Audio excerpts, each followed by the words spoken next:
হেই, আজকে আমার জামাইবাবু তার দুই আদরের শালিকে ঘুরতে নিয়ে যাবে বলছিল জন্য আমি আর আমার দিদি রেডি টেডি হয়ে আমি একটু আয়নার সামনে ঢং টং মারছিলাম। তারপরে এই যে তিনজনা বেরিয়ে পড়লাম, গেছিলাম একটা মোমোর দোকানে। ওখানে গিয়ে 3 প্লেট মোমো নিলাম আর 2 প্লেট বাড়ির জন্য পার্সেল করে নিলাম। নেওয়ার পরে আমাকে মোমো দিল, তারপর একটু পরে আবার দিদি আর জামাইবাবুকেও দিল। আমার খেয়ে মোটামুটি লেগেছে, দিদি আর জামাইবাবু নাকি খুব ভালো লেগেছে মোমোটা। তারপর ওখান থেকে 2টো স্যুপ নিলাম, নিয়ে তারপরে বাড়ির জন্য বেরোচ্ছিলাম। বেরোনোর সময় জামাইবাবু বললো চল একটু চাও খেয়ে যাই।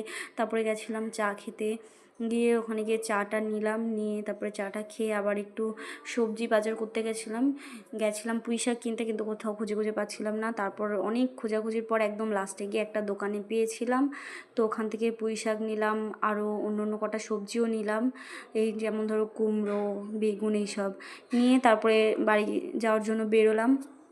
তারপর দেখি রাস্তায় কি ঠাকুর বিসর্জনের জন্য বেরিয়েছে।